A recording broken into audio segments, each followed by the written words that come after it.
Sorry, shouldn't say this. No, it's here. One is here.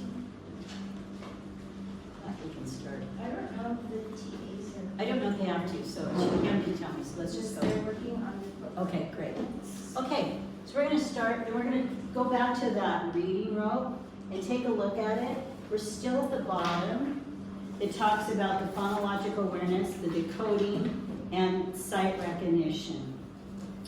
I'm going to talk about sight words for a minute. I might have had it, but I'm talking. So and I saw some of you doing that. You have sight words that don't follow patterns, that don't follow phonics rules. So you're having kids just memorize them. Callie did that. My daughter did 100, 200, 300 words. What we found now in doing research is if we don't show them what it means and how it's used, they memorize words and they'll recognize it, but they don't really understand. So we've come probably in the last 10 years into America realizing our words have to have meaning. Everything we teach must have meaning. And so when you're teaching, make sure you're like, this is how the word would be used in the book. This is how the word would be used in the text. This is how the word would be used in a sentence. So just having them memorize the and because, how do you use it correctly? And then it's much more effective. So that research just probably came out last summer again, and they're like, we need to quit just memorizing sight words because it's not effective. So if it's not effective in America and we're actually teaching English, and you guys are teaching 2 languages, definitely you need to talk about what does this really mean, and that would really help you. So we're still at the bottom. This is called constrained skills still, because you're going to teach it, and eventually, let's see if I can do it this way. Nope. Oh, there we go. I can just do it this way. It's okay. So we're still down here because eventually your constrained skills, you quit teaching them.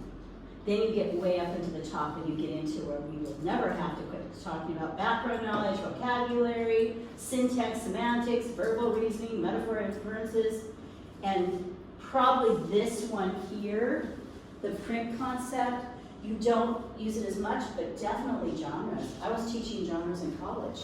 My kids did not know the difference between when I say fantasy or historical fiction. And there's a reason that you would say it's historical fiction, because it has to have some true history in it. Yes, it's fiction. Fantasy means it has something mystical in it. Maybe animals talk. So that genres are important. So when they say, oh, you don't have to teach them, like, yes, you do. Because even my college kids are like, I never knew that. I just knew that I was reading a fantasy book. So, sorry, it went off because I put the wrong time. I put 1, I want it to be done in 2 seconds. Let me go to 2. There we go.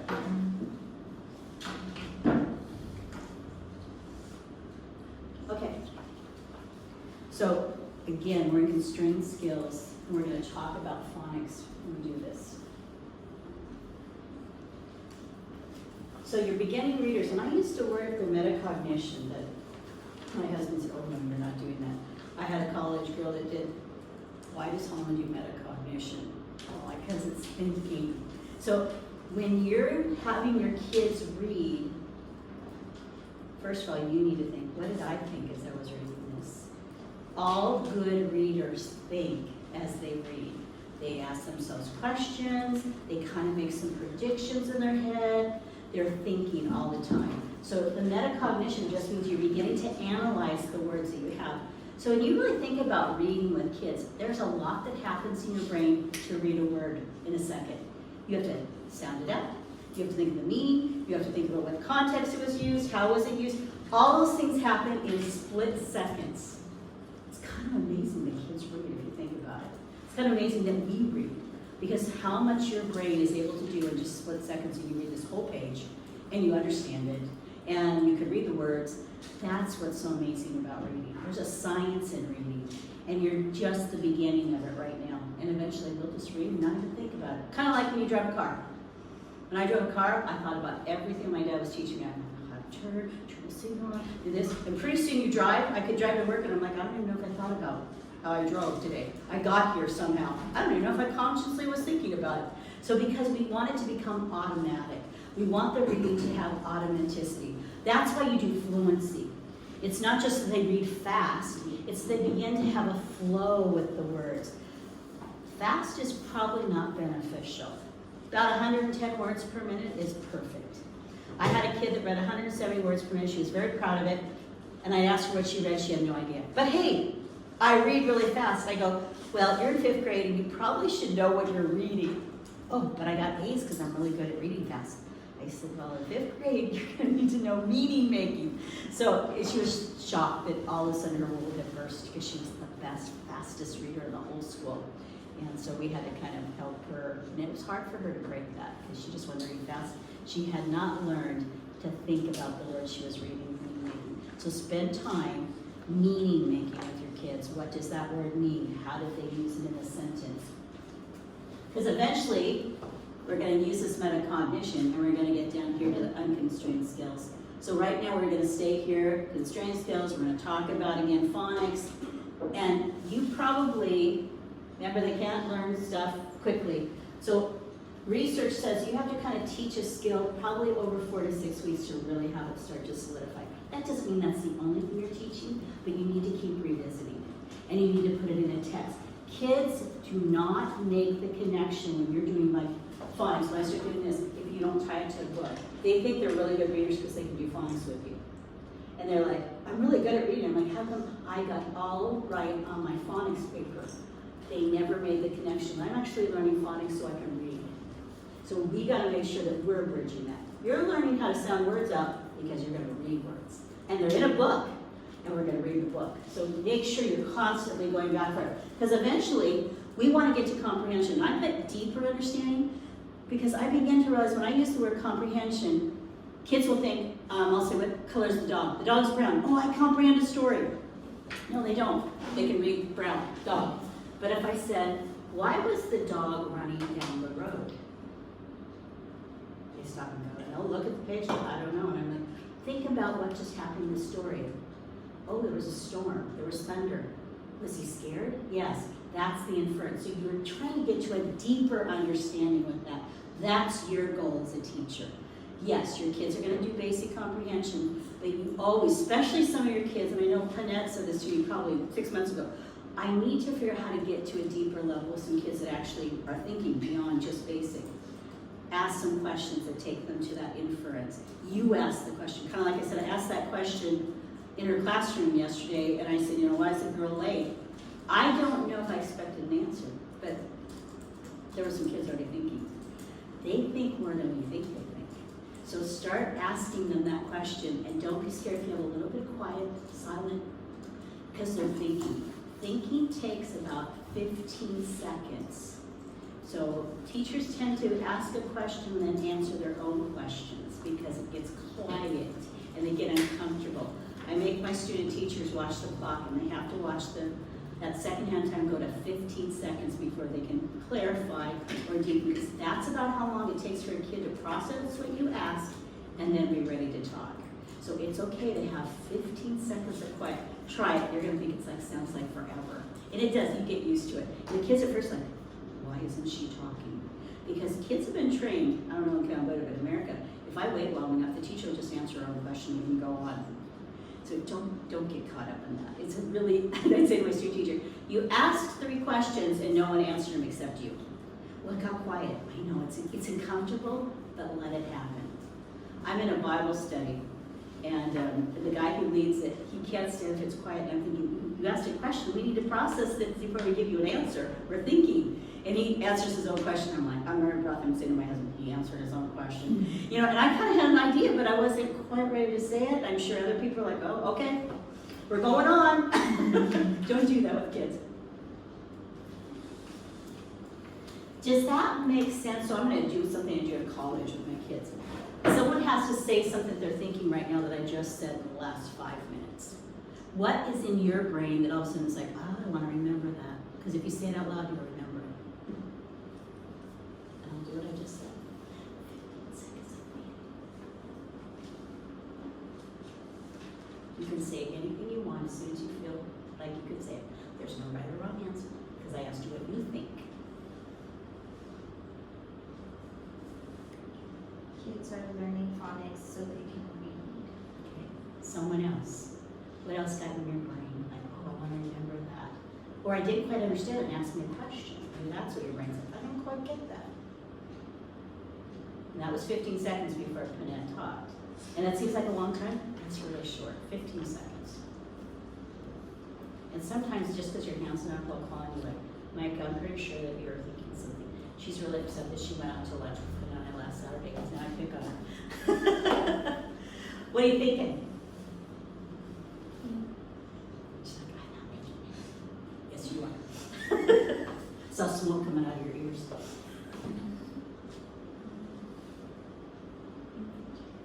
One thing you're thinking.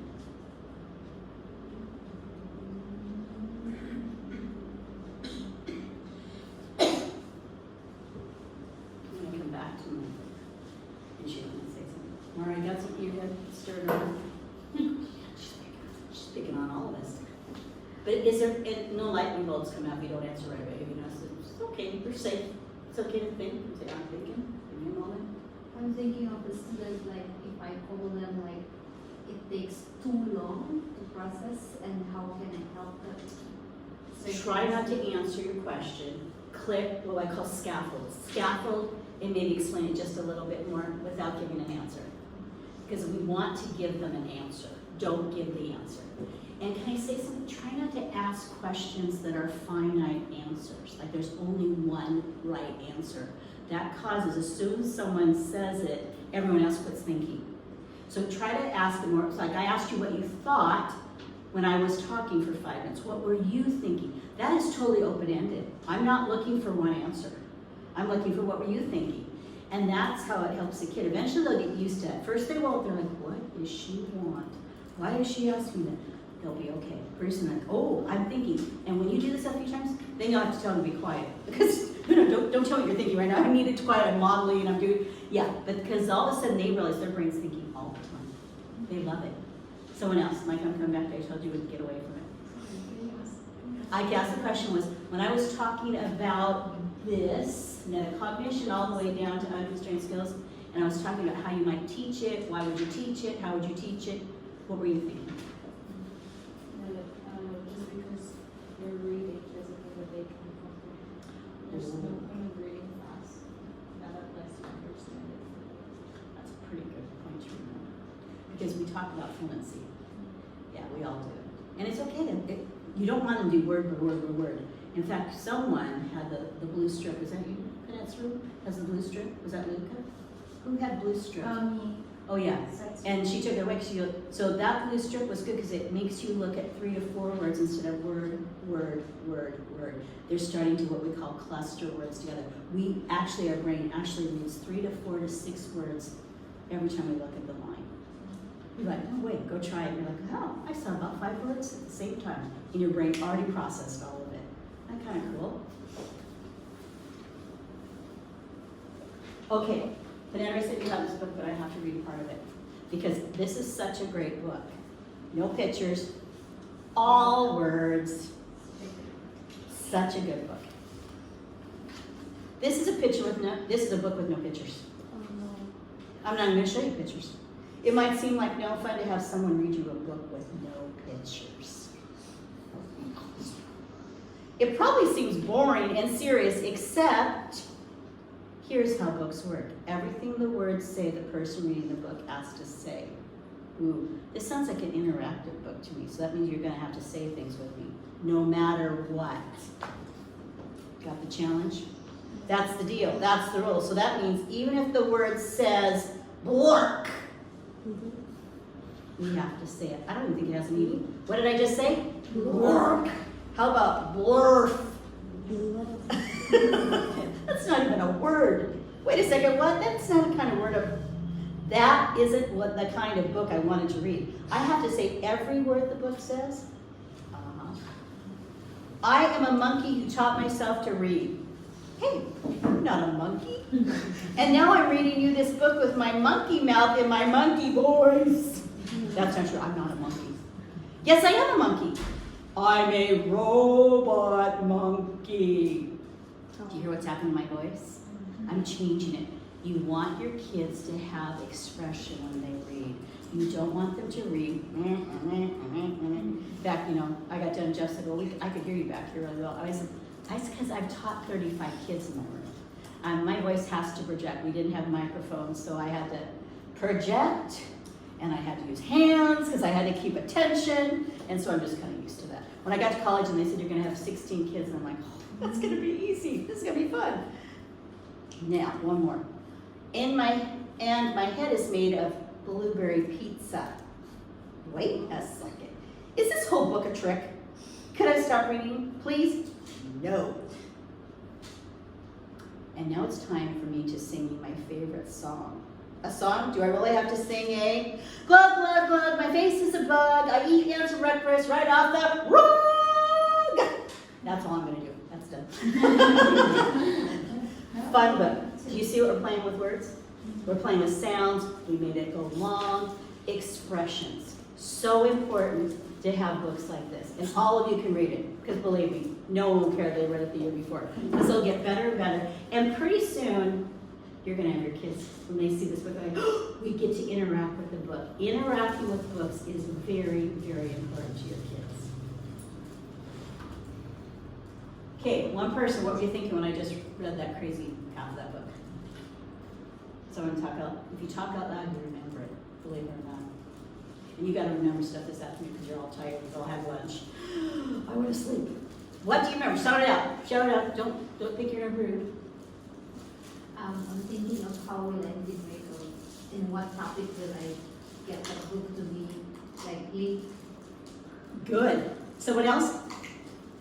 Even me. You guys can talk. Can sleep? You cannot sleep. No, you cannot sleep. What are you guys thinking? Because you got to think, and you have to ask your kids that. So you can see, I'm doing exactly what I would do as a teacher. If I do too much talking, I'm the only one that learns. I say that in college. He who does the most talking does the most learning. If I stand up here and lecture for 45 minutes, I am super smart when all my kids walk out of my classroom. They have learned nothing. Have you ever been in a lecture and you walk out and they say, what was in that? I don't know. I'll have to go back and look at my notes. You should remember something. So when I start teaching freshmen, I make them talk every time. They're freaking out, like, we're gonna talk, you're gonna talk. And pretty soon at the end of the semester, because there was no tests in my class, they're like, we're not gonna learn anything. Okay, we'll see. At the end of the semester, they go, I have never learned so much. I go, why? Because you made us talk. Always talking. What were you thinking? And I don't need an answer that's my answer. I've taught for 40 years. My brain is different than your brain. I have different thoughts. When I read a book, I read differently because I have background knowledge on teaching for 40 years and being an administrator and now being a professor. I have a way of, but I want to know what you think. What do you think as a 30-year-old teacher who's maybe taught 7 years? What are you thinking? What are you thinking, brand new teacher? There's difference and there's no right or wrong. So remember that. When a new kid comes in your classroom, how do you get them to feel comfortable? You have discussion and pretty soon they're talking. And then they're comfortable in your class. They don't feel like they're a stranger. Talk brings communication and brings community. Remember that. Really important. So this is what I was showing you in the first session. Here's a bunch of rhyme words. This is not even all of them. But you can see, and don't copy that because Pam will send it to you. So these are all things, and like I said, I used to do one of these a week with my second grade because that's what we did. Probably it's gone down to first grade now a little bit. I'd probably do less of it in second grade, but we weren't doing enough phonics in first grade, so we had it in second grade. But now we've kind of brought it down. I think we brought it down too much. We've gone to kindergarten, and our kindergartens are kind of sad because they forgot they get to play. They're 5. They need to play a little bit. They can play with words, but they need to play. And there's some more of them. Tons of them. That's just a few. Lots of fun rhyming words. So have fun rhyming. You could have one of these a week and they have to, by the end of the week, make their own rhyming sentence. Which, I'll give you a shot. I'm going to do this because it's the next slide, I believe. I was going to do wonky donkey, but I already did it. So this one is Mr. Turtle, and he's leaving the zoo. Tortoise wanted to go on a big adventure to see the world, but he couldn't possibly leave without saying goodbye to all of his animal friends. See you later, alligator. The pictures in this are absolutely beautiful. If you want to use this for drawing, so I always, because I'm not really artistic, I can draw stuff that I see it. I would find books like this and I would use this for my pictures that I need to draw with my kids, color with my kids. I'll be back a while, crocodile. You got some rhyme we already have in your head. Toodle-oo, kangaroo. I'll call you soon, Mr. Raccoon. So immediately when I'm reading this, I'm thinking, oh, if I had kids, they have to find an animal and they have to make a rhyme with it. And then they could draw an animal. And you've got lots of fun animals around here, so have fun. You can do a spider. The only thing you can't rhyme with is orange, okay, remember that. Orange is very tough. There's nothing that rhymes with orange. I've had kids, 6th graders, like, I'm gonna make a poem that has orange at the end. I go right ahead. But they're like, I can't do it. I'm like, I know, it's the worst word. It doesn't rhyme with anything. I'll be gone before noon, Mr. Baboon, because it's a long way there, baby bear. You'll have to stay there, little dear. Bear, deer. It doesn't rhyme there, but it rhymes with the others. So that's what's, some kids look, oh, that's the rhymes. Bear, air, deer. This is where you're going to go, the language doesn't always work. And I have it up here. The EA sometimes says A, sometimes it says E, and sometimes it says F. Crazy English language. It's over the hill, Buffalo Bill, across the wide sea, Bumblebee. So what a fun book. So again, rhyming phrases, have your kids write their own rhyming phrases. There's your writing. Have them have fun drawing. Yeah, beautiful pictures. Watercolor. I love watercolor with little kids. It's actually less messy than tempera paint because tempera kind of gets everywhere, but watercolor is just water. The only thing you have to teach them is don't leave the brush in the water because it spills every single time. It just happens. So the rule is never, ever leave your brush in your cup. So phonics. Phonics is where we're at. Still constrained skill. You're teaching certain sounds. I saw phonics on your schedules. You're all teaching some kind of phonics. But you have to make sure that you're drawing from background knowledge. So that background knowledge actually is the people that taught before you and did phonemes. So as soon as I get into phonics and I say something like, and I'm going to just use this one, O or F, they're like, oh wait, I had a word F, then. Oh, so immediately they do it. And then you get to that letter sound connection. So why it's so important to do this, the only way we really learn is if we have background knowledge in our head. You have to hold it in your head. And if I said kids only remember for 30 seconds, that means you need to do it over and over again or they have nothing in their head. So I'm going to use something. Panette was doing some kind of video with, and they had some really cool things going on, and there was some really cool backgrounds, and kids wanted to talk about the animals, I think, that were in the sea or something. And I thought, what a great opportunity to talk a little bit about it and add background knowledge. So you're constantly, as a teacher, thinking, I need to keep giving my students a worldwide view of things. Don't just get stuck here. This is the only thing I'm teaching you. If something takes you for a few seconds this way, because some kid asks about it, take it because their brain will hold on to it. When a kid asks, usually it's because their brain is ready to learn it. So you don't have to force them. Because I can take a horse to water, but I can't make them drink it. But if they ask, can I drink? Sure, here's how you do it. So asking really helps them to learn. You're going to use that video sound. We did that in the first session, talking about that vowel sound, the rhyme family words. Your instruction, most of you have small groups, but in California we have over 30 kids. So we keep our groups at about 6, because after 6, there's some kids that won't pay attention. I need to make sure that if I'm working with a group that I have asked every single kid in my group if they understand it. I'm checking for understanding. If it gets too big, you get kind of squirrely. So that's a time, if you have bigger groups, that you might want to use your aid, and then you're working with this group. You can split half and half. Usually I kind of look at the skill level, because I don't always have to do the exact same skill with kids if they already got it. But I need to make sure I'm differentiating for them and extending them. Just because a kid knows some stuff doesn't mean they're done learning. So think about, how do I plan extension for that kid so that they feel, I call it that you honor their intellect. I would hate to be the smartest kid in the room and never have anyone teach me anything new the whole year. I wouldn't like school. And we're finding most of our kids that drop out of high school are probably the smartest kids. that no one tapped into, and they just get done. They're like, no one cared. So honor those kids that have some intellect, like a Gideon. She needs to keep extending him because he's super smart in reading. I don't know if he's super smart in math, but he reads. So we've got to help him. So she might have a small group just for, is it Glory, Grace? Grace and Gideon, and just do a small group with them. And then they don't always have to be in your group because they kind of take away from the other kids learning. Because believe it or not, even 4 and 5-year-olds know who the smartest in the room are. And they're not going to say anything if the smartest in the room is sitting next to them. They're not going to say anything if that would embarrass them. So sometimes removing them and having the A work with them, and then all of a sudden you've got these kids that are ready to learn. So think about that. That's kind of some planning. You want your instruction to be precise, efficient, and effective. That means you have to plan it. Like I said, I couldn't use the old lesson plan from anyone. It's not me.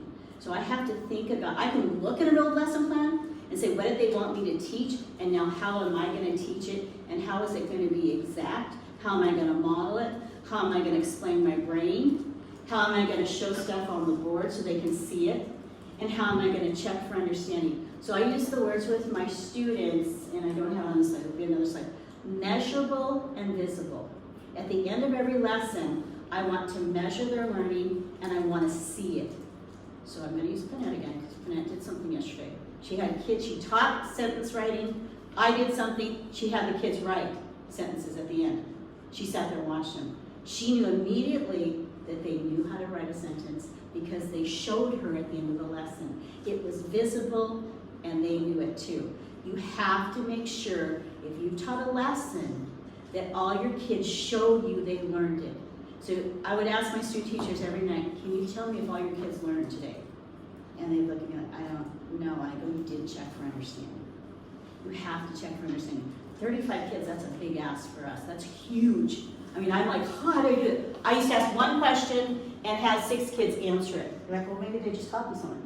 You'll find kids, if they have a different answer, they'll say it. They don't want it. They'll look and go, no, I'm not going to answer that one. But if they don't know, they might say that. But anything that comes out of their mouth, they'll remember it. If you sit there and never say a word, guess what? You don't remember anything.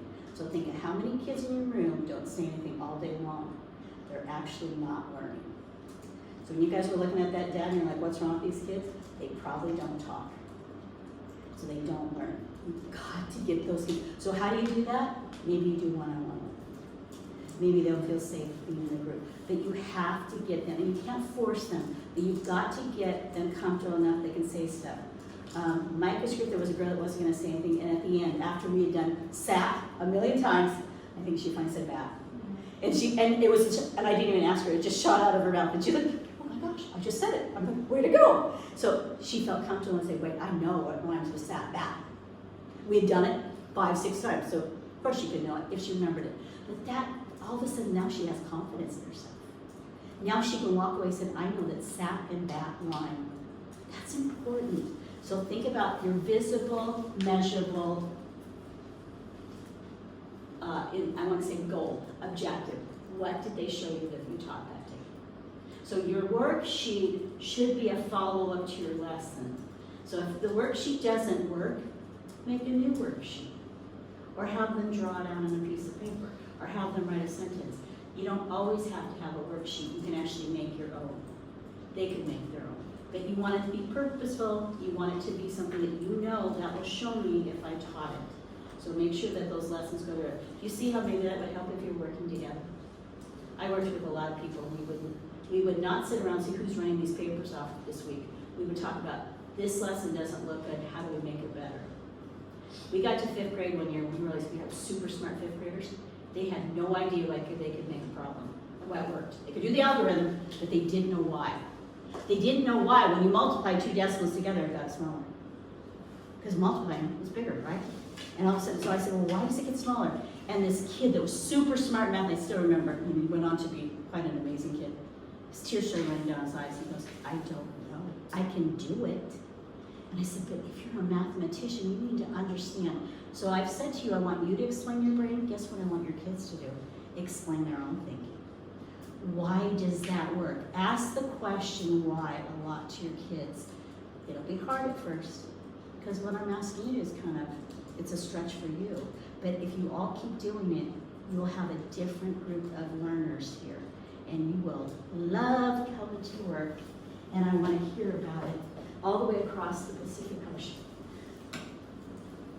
So always tie the skill to a literature book. So if I'm teaching phonics, and I'm going to jump right into this, I don't know where this is when I'm talking. So this is R controlled. I saw some of you teaching this.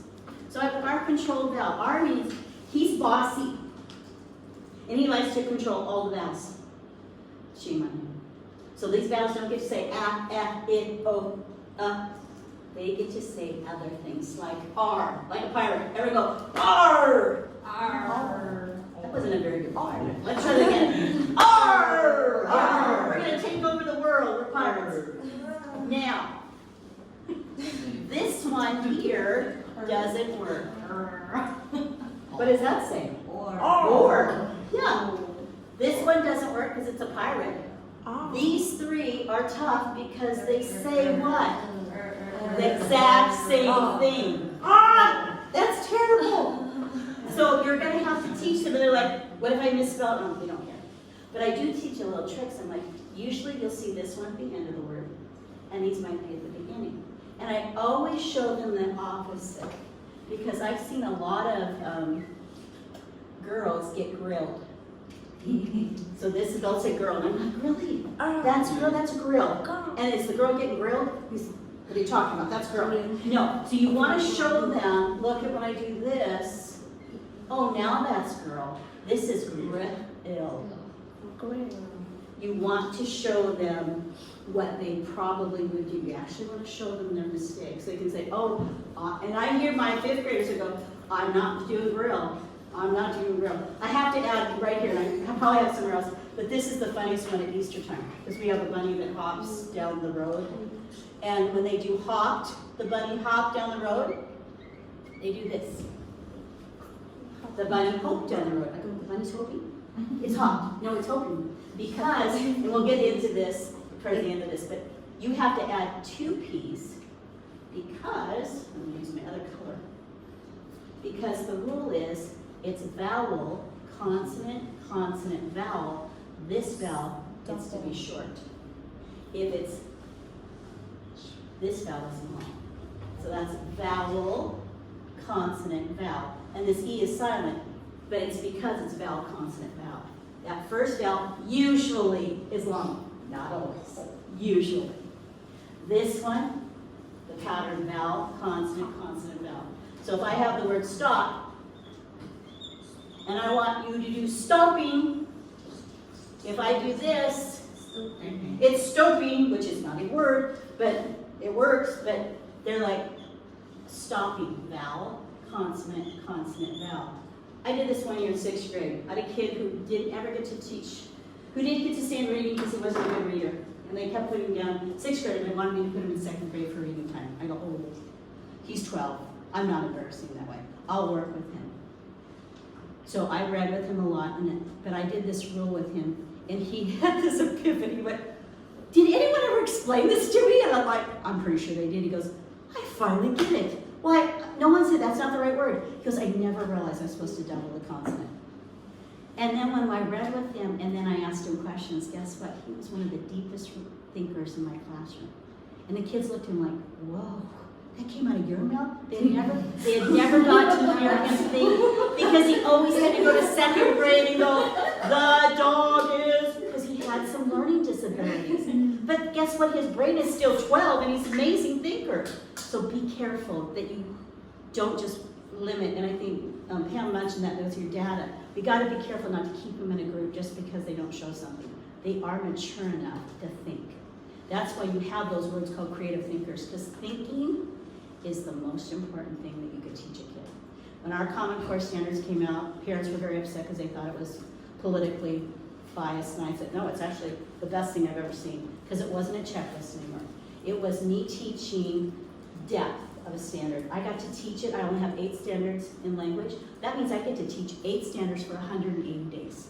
Talk about getting to depth. But I have to know as a teacher how to teach those standards, because there's lots of things there that they don't checklist anymore. They should know it. You went to school. You should know how to teach it. It's the best. Our kids get deep. that the main underlying thing of all our standards now is they want to create thinkers. Because we're sending kids out to businesses and employers were very upset because the kids couldn't do anything except, well, how do you want me to do it? They're like, well, how do you think you problem solve this? I can't. We had trained them so well to pass a multiple choice test that we forgot they were thinkers. So we've gone the other way, pendulum's now swung this way, and now we're creating thinkers. Very hard for teachers to leave that, because that's a really easy way to teach. I'm just teaching for some facts. They either get it or they don't. And thinking's much harder. It's much harder for you to plan. It's probably much harder for you to teach, but I'm gonna be honest with you, once you start doing it, you'll never go back. Because there's such joy in it, which is why I'm standing here today, because that's my passion, to make every teacher that I ever talk to, whether it's a lunch on a Saturday, to love what they're doing. Because there's nothing, this job, there's nothing better than, I'm gonna tell you, I've done it for 40 years. Could I have made a lot more money? Yeah. Would I have more joy? Yeah. Is it hard? Yeah.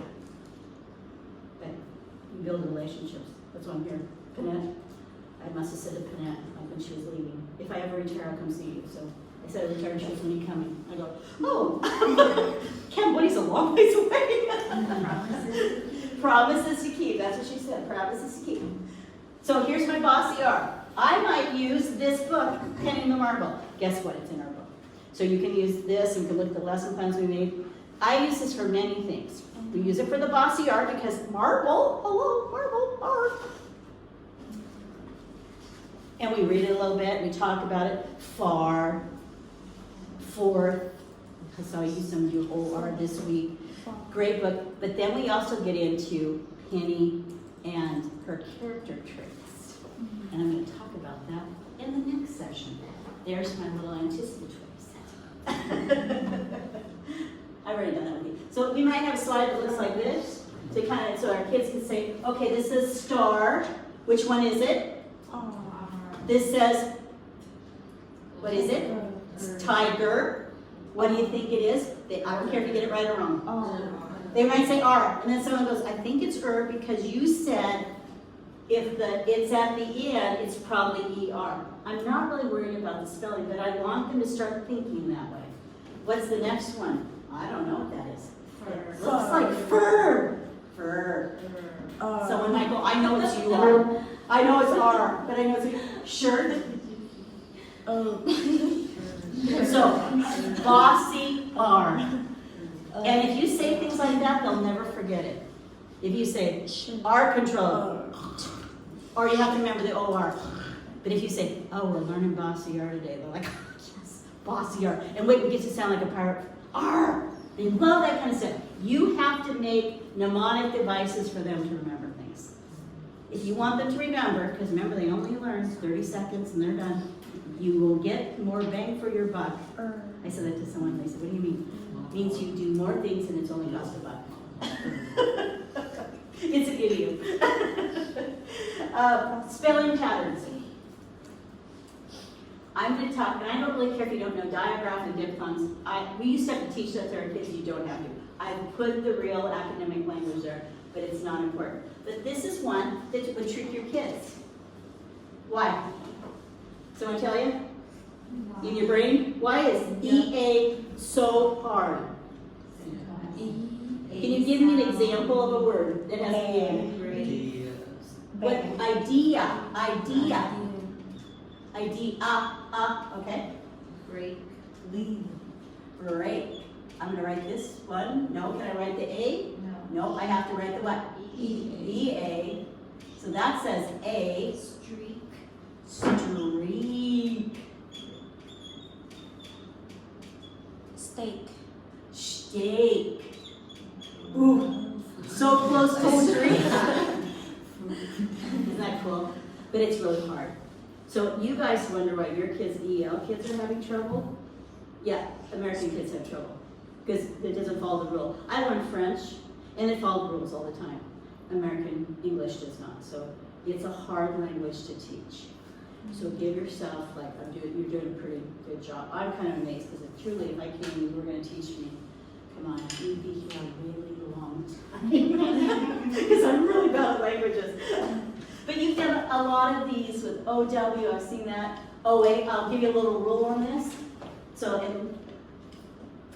the first one does the talking and the last one just follows along.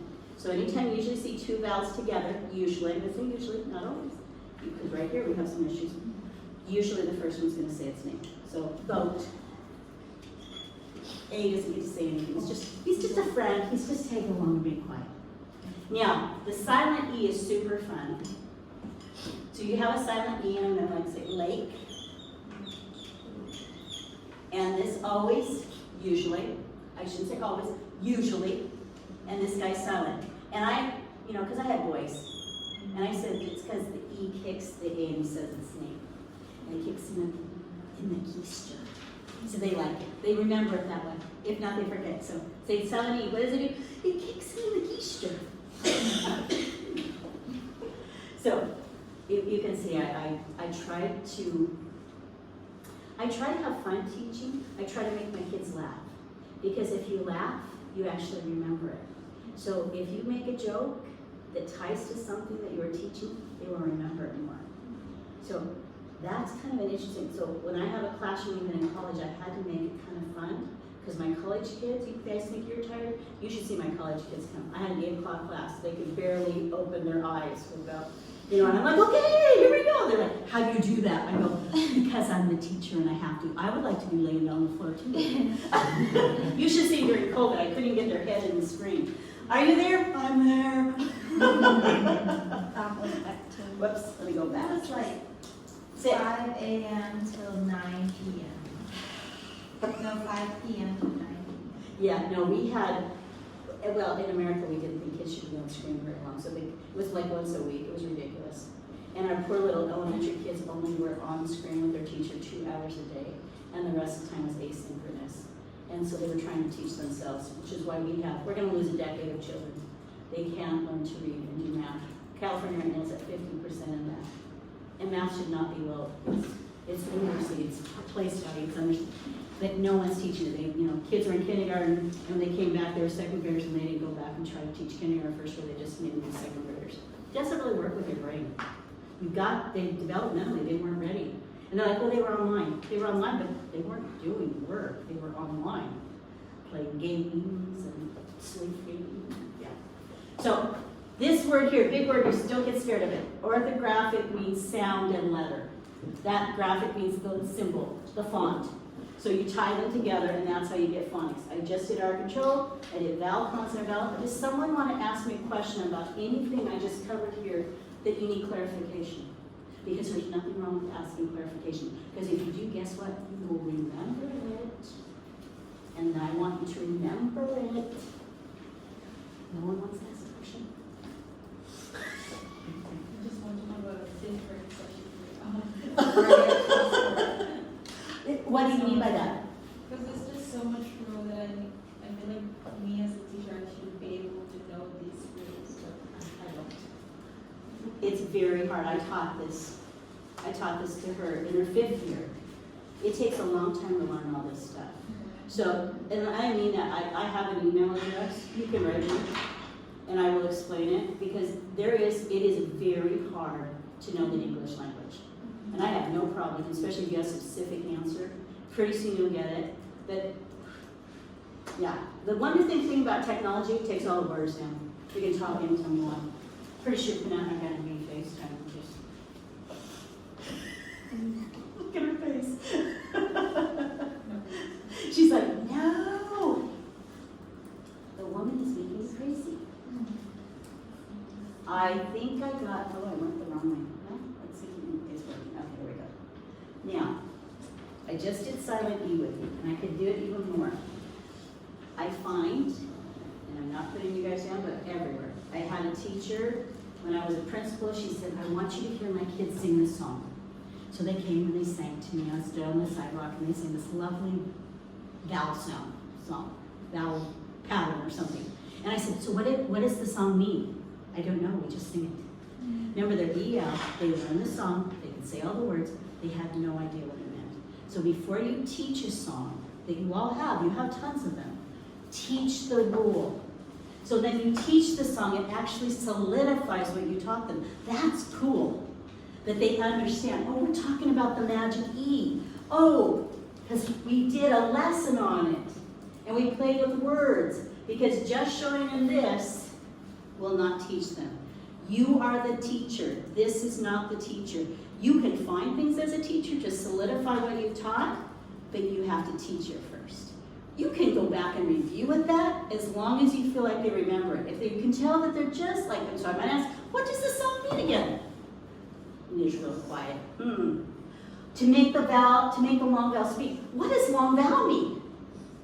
Quiet crickets for some kid goes, I think it's saying its name. Oh, let's say the name of the vowels. A, E, I, O, U. Excellent. Those say their name. Yes, when we put an E at the end of a word, the vowel will usually say its name. That's what that's about. I get it. Okay. Make sure you're always checking. Don't just keep going back to the song because they might have forgotten why you actually taught that song. Does that make sense? Does that kind of click in your head a little bit? Not Cambodia's doing, everyone does that. I've seen a lot of people do that. Like I said, and so I had to say to the teacher, the first grade teacher, I love that your kids know this song, but they had no idea what the song was about. And she goes, well, they don't remember anything. I said, they would remember it if you taught it. And so she didn't like to teach, she just kind of liked to do. So there's a difference. So doing means kids are doing stuff. Learning means they're showing you they learned something. There's a difference. So take a look at your worksheets and go, was this a do paper? Or was this a paper that they're learning because I taught something and they can show me they learned it? Big difference. So I call it teaching versus facilitating paperwork. And I've said it my whole life. You're not the first group I've ever said that to. And it's my passion because as an administrator, I walked around my school and if we could change just a little bit, that would have been it. And we had huge gains. People are like, how did you get your kids to do really well in tests? That's what we changed. We quit doing papers and we started teaching. And the paper was our follow-up. Pretty cool. It's so simple. It's really not that hard. Anyone have a question, thought? I have one. Yes. Is it always that we have to answer kids' question all the time because it is the sound? That's a great question. No. Because you will have someone, maybe like a kid like Luca, who asks like 20 questions in 1 minute. No. You're like, thank you, Luca, for asking that. No. But do listen to Luca's questions or whoever's asking the question is an important one that I could take and actually solidify when I'm teaching. So then you do it.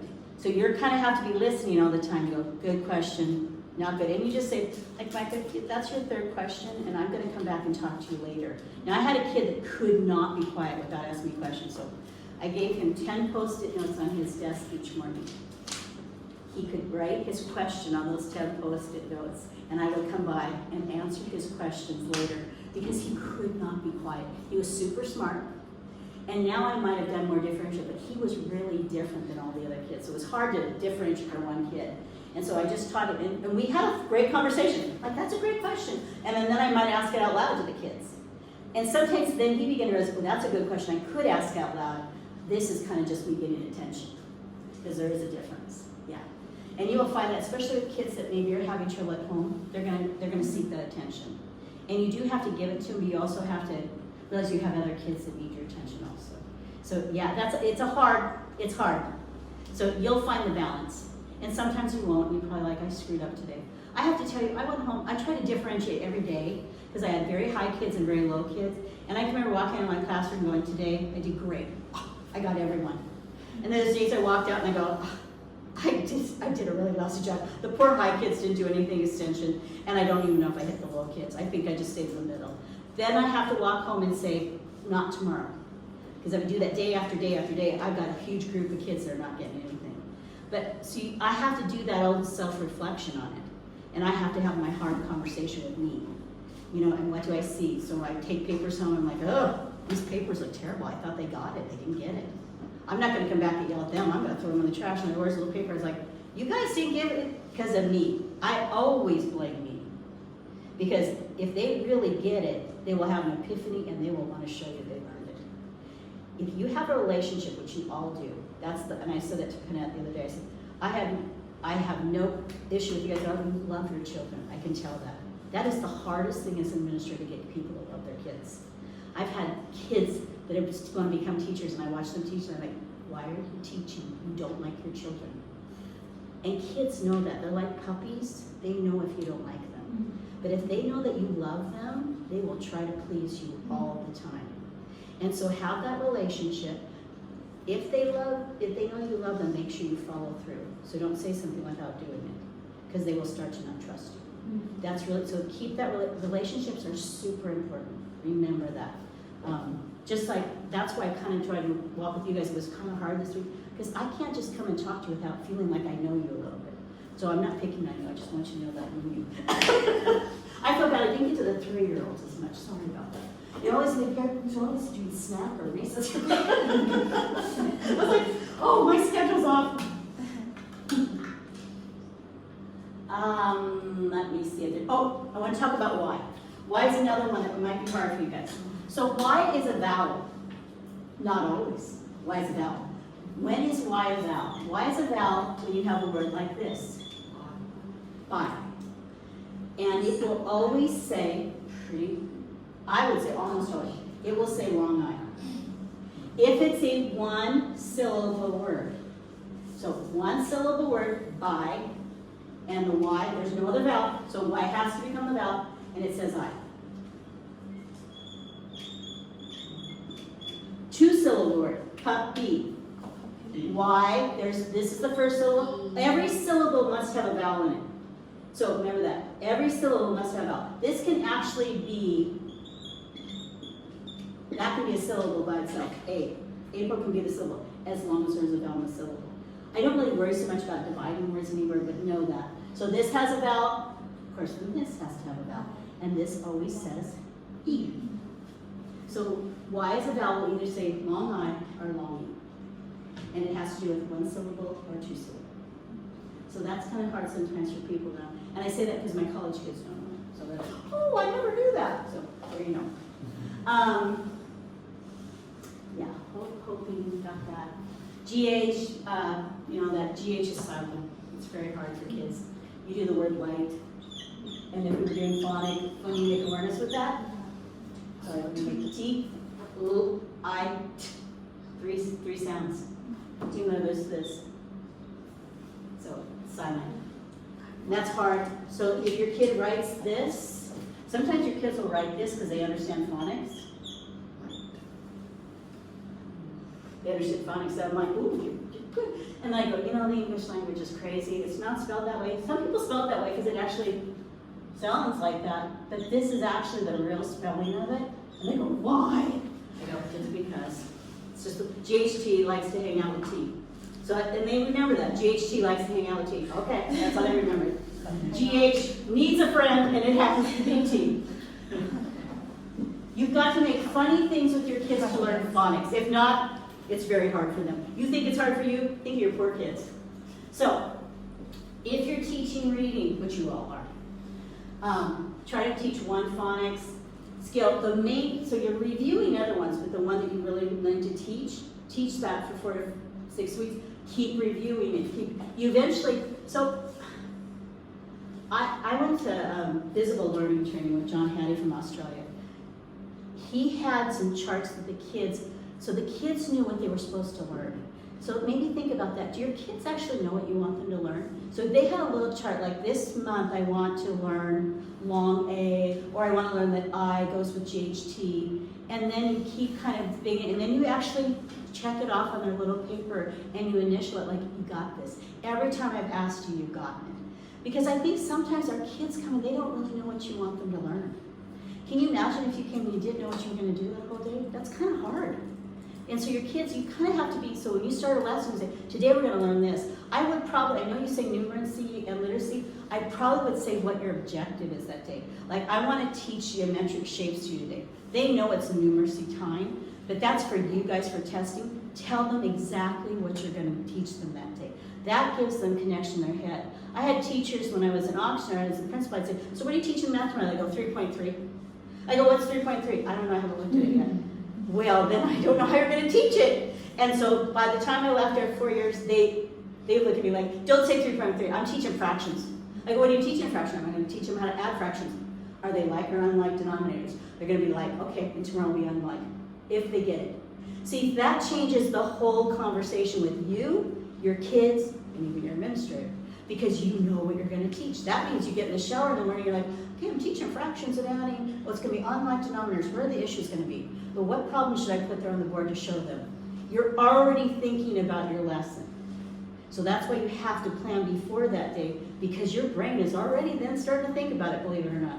And you'll start to think that way. And you'll come out of the shower, sometimes the best lessons happen in the shower. It's amazing. I get highlighted to school like, this is gonna be great. Because I thought about it and then I made it better. Because I started thinking about the kid that really struggles. I'm like, how am I gonna help him? So it's really fun to plan, believe it or not. I love it. You are the one leading it, the students. You want them to read, but it's really only part of the lesson. You've got phonics, you've got sounds, you've got patterns that you're gonna do. Shared reading means you've all got the same book. You're all looking, like if I had Penny and Marble, and we all had Penny and Marble, and I know you can run that off. Everyone's reading, that's a shared reading. Everyone gets to see the words, you get to talk about the words. If it's guided reading, I can ask you to go read something, I can give you a question. I'm guiding you. You guys, because of your age of kids, I probably do more shared reading than guided reading. My guided reading in primary was me kind of guiding them to read with me. And I could hear, Micah has trouble with that word, Mara got that word. And I'd say, Mara, you got all the words, but what does it mean? I don't know. So I'm gonna work with her on comprehension and meaning making. Micah, I'm gonna go back and sound words out with her. I can do that with 5 or 6 kids. Because they're with me. The other way around.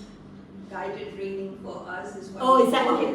Reverse it. It's the same principle. Yeah, it's just reverse it. Sorry. Thank you, Pam, for clarifying. I was like, it's wrong? Am I wrong? But read aloud is very important. I would say for all of your age groups, every day read some book out loud, which is why you have story time. Make it be purposeful story time. Make it be where you actually can have maybe a kind of a theme running through the whole week on different books that you're reading, maybe rhyming books or maybe the same theme with an animal or something like that. Very important that they do retelling, but they don't have to know everything. They don't have to memorize it. They retell it, what they remember. That is just as important as them memorizing everything in the book. That's not good. If someone told me, I just read it, like my husband just finished a book, and if I said, well, tell me everything about the book, he'd be like, no. But he could give me the main ideas. He's retelling what he remembers. I'm reading First They Killed My Dad, and I've been talking about, really bad, my fault. But I'm not remembering everything, because part of it I don't want to remember, but part of me wants to just talk about it. So I'm telling parts, and when someone asks me, I'll tell them parts of it. So retelling, it's very important that your kids all do some form of retelling at least once a week. Again, they're talking. They're listening to you. They don't have to read the book, they listen to you. So that's called closed listening. Closed reading means I'm guiding your reading, they're reading, I'm asking them questions, they're rereading. That's a closed reading.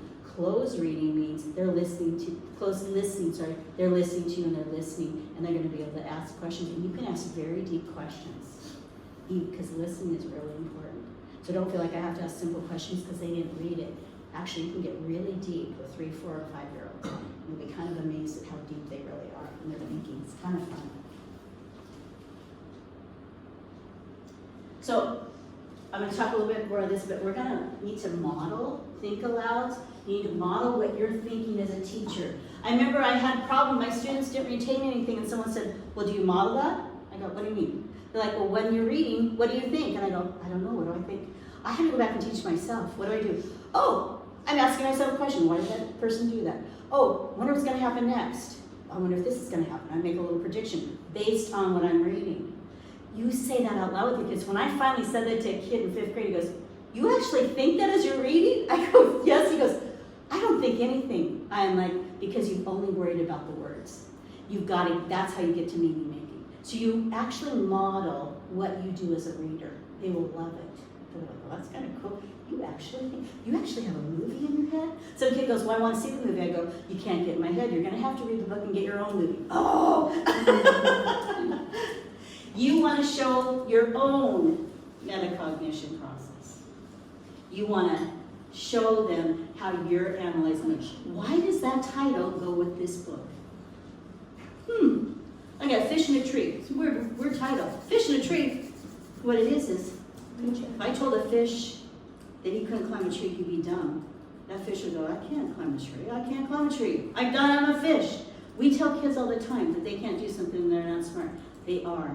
They just can't do it the way someone else does it. It's a great book on all kids learn differently. Or in all, we can't be a fish in a tree because we wouldn't be able to swim up a tree. You want to think of direct reading thinking activities. You want to plan that out. And I'm running out of time and I think I'm done. And I'm not going to read this, but I brought, is this the one we have? No. This is your book. I think I have enough for everyone, but let me give it to the teachers Do you first. have it at? This is fun because there's not all the words and there's blanks. So you get to every time you read it, you get to add different words with your kids. So, you are welcome. Okay, take a break. 1 second, and we'll start again. Go, go. Okay, go.